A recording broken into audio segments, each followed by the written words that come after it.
आ रहा है सर, हो रहा है। हाँ, अब हो गया। अब हो तो गया सर। इस अरविंद वीथिका में उपस्थित धनंजय कुमार सिंह, ऋषभ आनंद, श्री एम के यादव, शेषमती जी का स्वागत है। ये चैनल साहित्यिक, सांस्कृतिक, कला संबंधी फोरम है। इसमें कविताएं, लेख, कहानियां,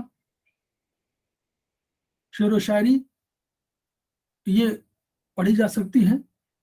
तो इस चैनल में हम लोगों ने ये प्रयास किया है कि आपस में एक संवाद स्थापित करें साहित्यिक चर्चा के लिए। तो आज इस सभा में आज हमारे बीच में ऋषभ आनंद उपस्थित हैं। वो एक कविता प्रस्तुत करेंगे, तो मैं उनसे रिक्वेस्ट कर रहा हूं कि वो अपनी कविता पढ़ें और हम लोग सब अपने को म्यूट कर लेते हैं। नमस्कार। यहाँ उपस्थित सभी महानुभावों को मेरा हार्दिक अभिनंदन। मैं सबसे पहले आभार व्यक्त करना चाहूँगा अपने आदरणीय ताऊ जी श्री अरविंद श्रीवास्तव जी का, जिन्होंने इस चैनल के माध्यम से मुझे अपनी कविता प्रस्तुत करने का अवसर दिया। मेरी कविता का शीर्षक है जो बीत गया उसे भूल जाओ। कविता कुछ इस प्रकार है। जो बीत गया उसे भूल जाओ, जीवन के नएपन को अपनाओ। जो मिला उससे संतोष करो, जो ना मिला उस पर मत अफसोस करो। ये जिंदगी की सच्चाई है, चलते रहने में ही भलाई है। जो समय चला गया वो वापस ना लौटेगा, पर वो बाधक बनकर उन्नति को अवश्य रोकेगा। चलते जाओ, पीछे मुड़कर मत देखो। जो गलती हुई उनसे पाठ अवश्य सीखो। जो बीत गया उसे भूल जाओ, जीवन के नएपन को अपनाओ। धन्यवाद।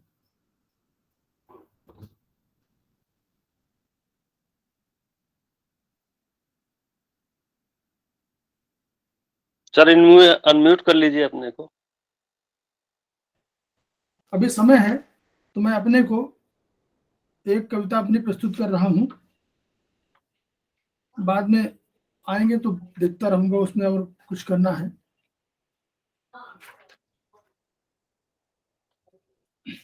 अधूरी कविता। कविता का शीर्षक है अधूरी कविता। अच्छा लगता है, अच्छा लगता है कभी कभी तुमसे मिलना। अच्छा लगता है कभी कभी तुमसे मिलना और बातें करना। जिंदगी की तलखी की, पहाड़ के पीछे छिपते सूरज की, पहाड़ के पीछे छुपते सूरज की, करवटें लेती पहाड़ियों की, करवटें लेती पहाड़ियों की और दरिया में तैरती किश्ती की। परंतु इन सब के बाद और भी अच्छा लगता है, परंतु इन सब के बाद और भी अच्छा लगता है चलती कहानी का सिमट जाना। अंधेरे में चमकते जुगनुओं का गुम होना और मचलती हवाओं का नम हो जाना। तुम सोचते होगे कि तल्ख जिंदगी और पलायनवाद से मेरा नाता जुड़ गया है। तुम सोचते होगे कि तल्ख जिंदगी और पलायनवाद से मेरा नाता जुड़ गया है और मुझे उबारने की तुम्हारी कोशिश असफल हो रही है। परंतु क्या तुमने देखा है कभी रेत के महलों का खड़ा रहना? परंतु क्या तुमने देखा है कभी रेत के महलों का खड़ा रहना और सतरंगी इंद्रधनुष का छाया रहना? तुम मौन हो, तुम मौन हो शब्द ढूंढने की कोशिश में, तो फिर मरुस्थल में नए नए रंग भरते रहो, तो फिर मरुस्थल में नए नए रंग भरते रहो। जिस तरह तुम्हारा रंग भरना अधूरा है, जिस तरह तुम्हारा रंग भरना अधूरा है, उसी तरह मेरी कविता भी अधूरी है, मेरी कविता भी अधूरी है। हम लोग एकू आश्रम से सरस्वती आश्रम की यात्रा 4 सोपान में कर चुके हैं। 5वां सोपान आज प्रस्तुत है। ये अक्टूबर 18 के आसपास शुरू हुई थी, उसी सब की बात है। सितंबर से अक्टूबर के बीच की है। तो गतांक से आगे कार छतनाक झूसी पहुंच चुकी थी। कार छतनाक झूसी पहुंच चुकी थी। छतनाग से मात्र 100 मीटर पहले ही स्थित सरस्वती आश्रम की प्रसिद्धि के कारण उसे खोजने में कोई परेशानी नहीं हुई। सवेरे 8, 8:30 बजे हम लोग छात्रावास के आवंटित कमरे में पहुंचे। लगभग 14x10 वर्ग फीट का कमरा, 2 बेड लगे हुए, अटैच्ड बाथरूम, दीवार से जुड़ी एक अलमारी, एक छोटा सा दर्पण हमें पसंद आया। 10 बजे कोर्स के उद्घाटन समारोह के कारण जल्दी से तैयार होकर पहुंचे। यहीं पर पहली बार संत पुरुष श्री श्याम सुंदर सराफ जी के दर्शन हुए। समारोह प्रशिक्षणार्थियों के लिए उत्साहवर्धक रहा। कोर्स में आयुर्वेदिक एक्यूप्रेशर से संबंधित विषय रहे, जिन पर संक्षिप्त चर्चा बाद में करना उचित होगा। कुछ बातें सरस्वती आश्रम बनने की भूमिका पर।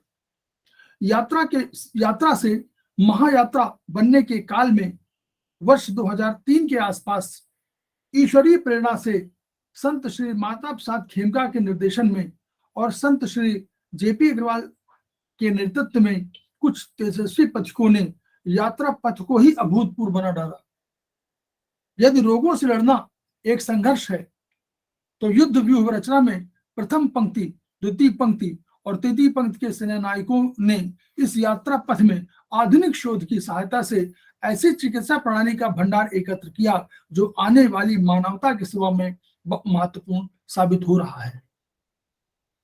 मर्मदाब चिकित्सा पद्धति में जहां चाइनीज दर्शन के स्थापित सिद्धांतों पर चर्चा की जा रही थी, वहीं एलोपैथ डॉक्टर वॉल द्वारा स्थापित सिद्धांतों पर वृहद विचार किया जा रहा था। प्राचीन भारतीय दर्शन के स्थापित आयुर्वेद सिद्धांत पर भी चिंतन मनन किया जा रहा था। क्या यह मात्र संयोग था कि चीनी दर्शन और आयुर्वेद दर्शन दोनों प्रकृति की 2 शक्तियों की चर्चा कर रहे थे? जहां चीनी दर्शन में इन और यांग के रूप में शक्तियां थी, वहीं आयुर्वेद में ब्रह्मांड और पिंड 2 शक्तियां थी। जहां इन और यांग में अंधेरे और प्रकाश के रूप में श्याम और श्वेत की परिकल्पना थी, वहीं भारतीय धार्मिक दर्शन में कृष्ण और राधा के रूप में 2 शक्तियां थी। जहां इन और यांग में कोई संपूर्ण नहीं था, इनमें यांग का कुछ भाग था और यांग में इनका कुछ भाग था, वहीं कृष्ण और राधा अपने में पूर्ण नहीं थे।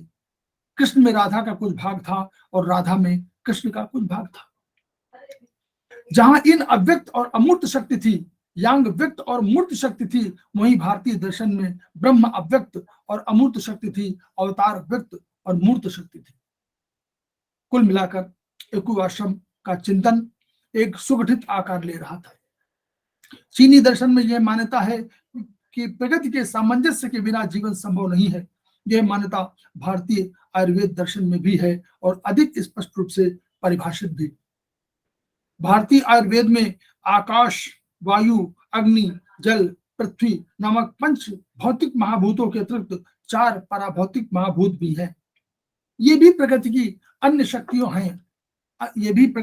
शक्तियां हैं। काल, दिशा, मन और आत्मा, इन्हें पराभौतिक कहा गया, जो सामान्यतः सामान्य जन को दृश्य रूप में अव्यक्त नहीं होते, किंतु कुछ विशिष्ट जनों द्वारा अव्यक्त रूप में भी महसूस किए जा सकते हैं। मर्मदाब की एक शाखा को इसी आयुर्वेद से जोड़ने का कार्य प्रारंभ हुआ। पारंपरिक चीनी चिकित्सा में गहन विचार शोध के साथ साथ आयुर्वेदिक एक्यूप्रेशर को जन्म देने का कार्य शुरू हुआ और यहीं पर भूमिका शुरू हुई प्रथम रक्षा पंथ के सेनानायकों की। ये सभी विलक्षण प्रतिभा के धनी हैं। वस्तुतः आश्रम द्वारा आयुर्वेदिक एक्यूप्रेशर के क्षेत्र में जो उल्लेखनीय शोध कार्य किया गया है, वह आने वाले समय में एक्यूप्रेशर की सर्वाधिक महत्वपूर्ण चिकित्सा पद्धति सिद्ध करेगा, ऐसा मेरा विश्वास है। मैं इस बात से आश्वस्त हूं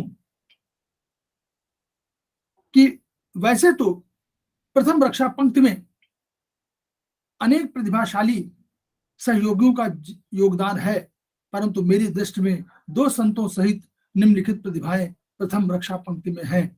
श्री माता प्रसाद खेमका, श्री जेपी अग्रवाल, श्रीमती सुमन खेमका, स्वर्गीय professor doctor GC Agarwal, Shri MB Tripathi, Shri AK Dwivedi, Sushri Parul Agarwal, Sushri Archana Dubey. मैं ज्योतिष विद्या नहीं जानता हूं, मगर ज्योतिष विदों से क्षमा याचना सहित मेरा मानना है कि उपयुक्त प्रतिभाओं की कुंडली में देवगुरु बृहस्पति अवश्य उच्च के हैं, अथवा 5वें और 9वें घर के स्वामी ग्रह उच्च के हैं, अन्यथा इतना महत्वपूर्ण कार्य संभव नहीं होता। मैंने पाया है कि जिन व्यक्तियों में दैवी अंश होता है या जिनके आगे आगे ईश्वर प्रेरक बनकर चलता है, वे अपने द्वारा किए गए शुभ कर्मों को ईश्वरीय आशीर्वाद मानते हैं। यहाँ भी उपयुक्त सभी इसी विचारधारा के हैं जो प्रस्तुत है। जो कछु किया सो तय किया, जो कछु किया सो तय किया, मैं कछु कीन्हा नाही, और जहां कहीं कछु मैं किया, तू ही था मुझ माही, तू ही था मुझ माही। एक्यूप्रेशर से अधिकाधिक लोगों को लाभ होते, शोध कार्य में वृद्धि होते और एक्यूप्रेशर का विस्तार जन जन में करने के उद्देश्य से एक्यू आश्रम के अतिरिक्त एक अन्य आश्रम की आवश्यकता महसूस की गई। आवश्यकता ने आविष्कार को जन्म दिया, फलस्वरूप ये सरस्वती आश्रम है। सरस्वती आश्रम गुरुकुल आश्रम है जहां विद्यार्जन के लिए विद्यार्थी अंतेवासी बनकर रहते हैं। यही आश्रम स्थापना दिवस के आसपास, इस वर्ष 25 नवंबर के आसपास तप स्थली के रूप में परिवर्तित हो जाता है, जब देश विदेश से एक्यूप्रेशर के अनेक आचार्य, ज्ञानी, उपचारक, शोधार्थी आकर एक सम्मेलन करते हैं और नए नए शोधों पर चर्चा करते हैं। तब आश्रम की सुषमा अपने उत्कर्ष पर होती है। मैं हर्ष विभोर होता हूं कि इस वर्ष मैं भी सम्मेलन में सपत्नीक सहभागी बनूंगा और ज्ञानार्जन करूंगा। वैसे तो आश्रम में कुछ निर्माण कार्य वर्ष 2008 में पूरा हो गया था और आश्रम में पठन पाठन का कार्य प्रारंभ हो चुका था, किंतु सरस्वती आश्रम के छात्रावास का लोकार्पण 19 नवंबर 2012 को संत पुरुष श्री माता प्रसाद खेमका जी के कर्ण कमलों से हुआ। आश्रम में गेट से घुसते ही डाइनिंग स्थल है, जिसे दो तरफ से पर्दे से ढका गया है। यहाँ पर 5-6 मेजी लगी हैं और लगभग 25 कुर्सियां, कुछ छोटे स्टूल। ऊपर सीलिंग पंखे भी लगे हैं। इसी के पास ही बर्तन धोने के लिए नल लगे हैं, जहां आश्रम की व्यवस्था के अनुरूप सभी को अपने बर्तन स्वयं धोने पड़ते हैं। आश्रम की व्यवस्था के अनुसार प्रातः कालीन चाय का समय 6 से 7 बजे, नाश्ते का समय 8:30 से 9:30 बजे तक, दोपहर के भोजन का समय 1:30 बजे से 2:30 बजे तक, शाम की चाय का समय 5 बजे से 5:30 बजे और रात्रि भोजन का समय 8:30 बजे से 9:30 बजे तक निश्चित किया गया है। इसी के साथ ही 4-5 सीढ़ियां चढ़कर महिला छात्रावास है, जो रात में 10 बजे से प्रातः 6 बजे तक लोहे के चैनल गेट से बंद रहता है। सुरक्षा के दृष्टि से यह बेहतर प्रबंध है। इसी महिला छात्रावास के बाहरी भाग में एक कार्यालय है एवं उसी के सामने एक बड़ा रसोई घर है। आश्रम की भोजन संबंधी आवश्यकता की पूर्ति यहीं से की जाती है। पाक कला में निपुण श्री नरेश और उनकी टीम यहाँ के रसोइये हैं, जो कुशलता में एक्यू आश्रम के श्री दशरथ पाल आदि से कम नहीं है। हमारे 8 दिनों के प्रशिक्षण के दौरान प्रतिदिन का मेन्यू अलग अलग रहा और मेन्यू को दोहराया नहीं गया। भोजन सचमुच सुपाच्य और स्वादिष्ट रहा। सरस्वती आश्रम में बने सरस्वती मंदिर में विघ्न विनाशक गणेश जी और विद्या की देवी सरस्वती जी की मूर्ति का अनावरण संत श्री मोरारी बापू द्वारा दिनांक 24 जनवरी 2013 को किया गया। कभी दारागंज इलाहाबाद में रहने वाले महाप्राण पंडित सूर्यकांत पाटिल निराला ने मां सरस्वती से यह वर मांगा था कि नवगत नवलय ताल छंद नव, नवल कंठ नव जलद मंद्र रव, नव नभ के नव विहग वृंद को, नव पर नव स्वर दे वर दे वीणा वादिन वर दे। तब उन्हें कहां मालूम था कि मां सरस्वती वास्तव में यह वर इतनी जल्दी दे देंगी। मां सरस्वती ने प्रयागराज में एक्यू आश्रम और सरस्वती आश्रम के रूप में चिकित्सा के क्षेत्र में नए विचार, नई गति, नई सोच, नया आकाश और नया स्वर दिया। आज यही नया स्वर पूरे भारतवर्ष में गूंज रहा है और इसमें नित नए विचार और स्वर जुड़ते जा रहे हैं क्रमशः। ये 5वां सोपान है एक्यू आश्रम से सरस्वती आश्रम तक का। आज हमारे बीच में और लोग शायद ज्वाइन नहीं कर पाए हैं, तो ऋषभ और तो कुछ नहीं आपको कहना? नहीं अभी। ये एक नाम जो है हमारे उसमें जुड़ा हुआ है, शेषमती जी के नाम से कौन जुड़ा है, मैं को पहचान नहीं पा रहा हूँ हमारे। वो मैडम है हमारी मिसेज। अच्छा आपकी ऊपर।